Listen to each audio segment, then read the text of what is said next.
Monsieur le haut-commissaire, bonsoir. Bonsoir.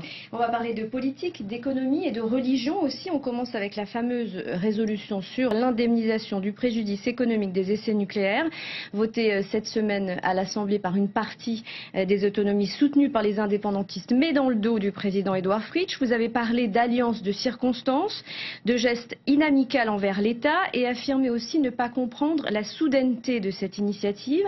Est-ce que Gaston Floss a déclaré la guerre à l'État selon vous ? Oh, je n'irai pas jusque-là. Je maintiens ce que je disais. C'est un geste tout à fait inamical et soudain, évidemment, parce que j'ai relu le programme du parti majoritaire au cours de ces derniers jours. Je me suis aperçu qu'en page 3, il était question de renouer des liens constructifs avec l'État. Et je me suis aperçu, quand j'ai lu la page 10 sur l'environnement, qu'il n'était jamais question de nucléaire. Donc je ne comprends pas pourquoi tout d'un coup survient ce sujet et posé de cette manière. Est-ce que si le président de la République avait gracié Gaston Floss et qu'il serait donc toujours au pouvoir et le président de la Polynésie française, il aurait quand même voulu faire voter cette résolution, lui qui a toujours été grand défenseur des essais nucléaires? Alors il est difficile de refaire l'histoire, mais il est certain que si le président était toujours au pouvoir, il serait à mon avis tellement occupé par le dossier du RSPF, tellement occupé par les chantiers, que cette question-là serait, à mon avis, passée largement inaperçue. Plus occupé donc par les questions économiques, on va en reparler dans un instant. Cette résolution va en tout cas, elle, partir à l'ONU la semaine prochaine, sous le bras du leader indépendantiste Oscar Temaru. J'imagine que ce n'est pas ce dont vous rêviez pour l'image de la France. C'est évidemment pas ce dont on rêvait. Et puis surtout, ça crée une difficulté entre la Polynésie et la France, si j'ose dire, au moment où, avec le président Fritch, on s'efforce de soutenir le retour de l'État dans le RSPF, ce qui paraît être inéluctable dans les prochaines semaines. Et il est vrai qu'on a l'impression que ce territoire, vu de Paris, et c'est ce que mes interlocuteurs m'ont dit, souffle le chaud et le froid. Et à un moment, il faut quand même qu'il y ait une ligne continue et qu'on s'y tienne. Au plan juridique, est-ce qu'on sait si cette résolution est légale ou non ? J'ai observé ça de près et les résolutions sont gérées par l'article L133 de la loi organique. Et il est vrai qu'il y a des domaines précis où il peut y avoir des résolutions. Et là, nous sommes un peu à l'écart de cet article L133. Donc on va regarder cela de très près parce qu'il me semble que demander des indemnisations ne fait pas partie de ce que prévoit cet article. Oscar Temaru, s'agissant des essais nucléaires, a parlé de crimes contre l'humanité cette semaine. Est-ce que vous avez l'intention de demander pardon aux Polynésiens ? Écoutez, d'abord, si quelqu'un doit demander pardon, ce n'est pas le haut-commissaire en place aujourd'hui. Vous êtes le représentant de l'État. Certes, mais je considère que cette expression d'Oscar Temaru a sans doute très largement dépassé sa pensée. En tout cas, elle est tellement excessive qu'elle finit par devenir négligeable. Le président Édouard Fritch tente malgré tout, de son côté, vous l'avez dit, vous avez plutôt de bons rapports avec lui, d'apaiser les tensions au sein de la majorité. Est-ce que tous ces jeux politiques vont nuire à vos rapports ou absolument pas ? Ils ne vont absolument pas nuire à mes rapports avec le président du gouvernement. Ils sont bons avec celui-ci, ils étaient bons avec le précédent. Et nous sommes dans une logique, encore une fois, d'avancer au bénéfice de la Polynésie sur le plan économique à travers le contrat de projet que nous discutons, à travers le retour de l'État dans le financement du RSPF. Ce sont les sujets qui nous préoccupent. Et nous n'avons pas le temps de nous disperser. Donc finalement, cet incident, vous semblez l'avoir déjà oublié ? Je le disais d'ailleurs dans le communiqué, ça ne nous détournera pas. Ça ne nous détournera pas du travail partenarial intense que nous effectuons avec le gouvernement de la Polynésie française. Comment vous imaginez la suite et vos rapports avec l'ex-président du pays? Vous pensez que ça va s'arranger aussi de ce côté-là? Moi, je n'ai pas de rapport négatif avec l'ex-président du pays. Simplement, je considère que cette résolution tombe un peu, si vous pardonnez l'expression, comme un cheveu sur la soupe, et qu'au fond, elle n'est pas de nature à favoriser les liens constructifs qui étaient prévus dans le programme du parti majoritaire. Monsieur le haut-commissaire, vous restez avec nous. Nous allons regarder ensemble le résumé de l'actualité de la semaine, marqué évidemment par le vote de la fameuse résolution hebdo préparée par Carmen Doum et Tim Pruvot. Regardez. Parmi les élus les plus virulents, ceux d'Atia Porinitia, pour qui tout a été beaucoup trop vite dans ce dossier.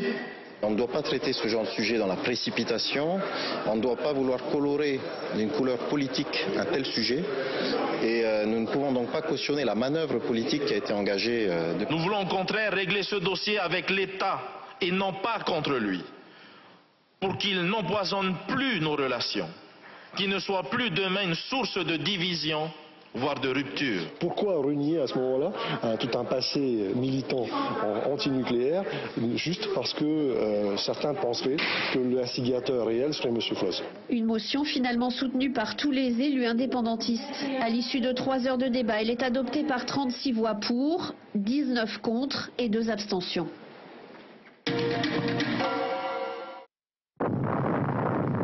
Les conséquences qu'il y a aujourd'hui, on ne peut pas les mesurer. Les conséquences aussi bien sur les victimes, sur les malades du cancer, les conséquences sur le plan écologique. Pour moi, c'est, comme le diraient certains, c'est un crime contre l'humanité. Unissons-nous, travaillons ensemble, intervenons ensemble auprès de l'État pour obtenir un maximum. 90 milliards exactement en 2014 pour renflouer des caisses vides après 10 ans d'instabilité, et ce, malgré une alliance contre nature un certain 7 juillet 2007. Quand M. Temarou soutient aveuglément, c'est peut-être aussi une forme de girouette. Édouard Fritsch, c'est la voix qu'on n'a pas entendue dans ce processus de négociation. C'est celui qui ne nie pas les essais nucléaires, mais qui demande de prendre le temps de manière à ce que l'ensemble des acteurs soient consultés et que les Polynésiens soient reconnus en tant que victimes. Ce que nous faisons aujourd'hui, j'ai quelque part l'impression qu'on est en train de se tirer une balle dans le pied sans trop savoir à quoi cela va nous servir demain. Voilà, c'est tout. Mais non, je ne savais pas. Je vous promets que je ne savais pas. Un président soucieux à la recherche de sa majorité. Des dissensions secouent le Tauera. À la présidence, le projet de résolution passe mal. Peu d'élus osent s'exprimer sur le sujet. No comment. D'autres préfèrent en minimiser la portée. Je ne suis pas au courant de tout ce qui se passe. À l'UPLD, on constate un réel problème au Tauera, une dissidence au sein de la majorité préjudiciable pour le pays. Nous pensons, nous, à l'UPLD, que si on veut vraiment prendre ce dossier en main aujourd'hui, après la loi Morin, après la loi Richard Touheyaba, je pense qu'aujourd'hui, il faut obtenir de l'État la reconnaissance du fait nucléaire. Depuis 20 ans et tous les ans, 500 jeunes volontaires stagiaires sont accueillis dans les rangs du régiment de service militaire adapté de Polynésie française. Une solution pour les jeunes du territoire. Beaucoup sont illettrés ou en déscolarisation. C'est un bon moyen pour eux de retrouver de l'autonomie, de retrouver de l'envie et la volonté de s'insérer pleinement dans la société polynésienne en tant qu'adultes responsables. Des adultes responsables qui se présenteront dès le mois de janvier 2015 à Aroué. Depuis sa création, 75% des jeunes qui sont passés par le RSMA sont insérés professionnellement dans la société. Lionel Boeuf, on va reparler des terrains militaires dans un instant. Vous disiez que le vote polémique de cette résolution n'allait pas entacher vos relations de partenariat avec le président du pays. Est-ce que ça veut dire concrètement, par exemple, que la contribution de l'État au financement du RSPF va vraiment se réaliser ? Oui. On sait qu'elle est acquise, mais est-ce qu'elle va vraiment se concrétiser ? Les ministres, aussi bien Mme Touraine que Mme Paul-Angevin, ont réaffirmé le principe du retour de l'État dans le financement du RSPF dès le mois de septembre. Aujourd'hui, il y a des discussions intenses au niveau parisien entre les différents ministères concernés, le budget, l'outre-mer et les affaires sociales, et des discussions entre ces ministères et le pays. Et j'ai bon espoir que nous puissions annoncer des mesures d'ici à la fin de l'année, qui seraient des mesures positives, qui montreraient l'attachement de l'État, la solidarité envers les Polynésiens. Des mesures concrètes, donc très d'ici concrètes, la fin de l'année. Et qui permettront d'atténuer les dépenses de la CPS, d'une part, et deuxièmement, d'abonder le budget. Alors l'État continue certes d'aider la Polynésie, mais il faut aussi que le pays soit plus efficace. C'est ce que vous avez dit au sujet du contrat de projet 2008-2014, dont 67% des crédits seulement ont été utilisés. Il faut voir à plus long terme pour redonner la confiance. C'est-à-dire que ce chiffre de 67%, il faut que chacun en prenne sa part, le pays, mais aussi l'État. C'est collectivement, nous n'avons pas été suffisamment efficaces pour aboutir, après un an de prolongation en plus, qu'à 67%. Donc aujourd'hui, ce qu'il faut qu'on fasse, c'est que pour le prochain contrat de projet, on ne mette que des projets qui soient déjà mûrs, prêts à démarrer, qu'on simplifie nos procédures et que, troisièmement, on essaie finalement de mettre des sujets, des volets dans le contrat de projet qui sont des volets qui intéressent la vie concrète des Polynésiens. Alors on sait que l'État participe aussi concrètement justement au développement économique en investissant par exemple 9 milliards dans la nouvelle prison ou 12 milliards pour la surveillance des anciens sites nucléaires. Le pays lui aussi voudrait bien participer à la relance sur les terrains militaires notamment, mais le transfert de propriété ne se fait pas. Vous savez ce qui bloque? Est-ce que vous avez les moyens de faire en sorte que ça avance? Alors aujourd'hui, ce qui bloque, c'est que les communes n'ont pas la compétence pour mener à bien les projets qu'elles voudraient mener sur ces terrains. Ce qu'il faut, c'est qu'elles puissent avoir cette compétence. Pour cela, il y a actuellement une navette parlementaire au niveau du Parlement national qui va permettre d'adopter d'ici la fin de l'année des amendements. Et ensuite, le choix sera très clair. Ou bien le pays transfère une partie de ses compétences aux communes sur ces terrains pour qu'elles puissent exercer les compétences, ou bien alors on crée des syndicats mixtes associant le pays et les communes qui permettront de mener à bien ces projets. Mais si vous voulez, aujourd'hui, moi je peux avoir un pouvoir de persuasion, un pouvoir d'incitation, mais une fois que le Parlement aura adopté ces amendements, la balle sera dans le camp et du pays et des communes pour arriver à se mettre d'accord pour trouver la meilleure solution sur ces terrains. Autre sujet, celui des fonctionnaires d'État qui se plaignent d'être attaqués en permanence. Ils ont décidé de se fédérer. Doivent-ils, selon vous, cotiser davantage en Polynésie française? Écoutez, je crois que la question aujourd'hui est la suivante. C'est que nous avons à peu près 10 200 fonctionnaires. Il ne faut pas, d'une part, qu'ils soient considérés comme des privilégiés, ce serait une erreur, ils font du très bon travail.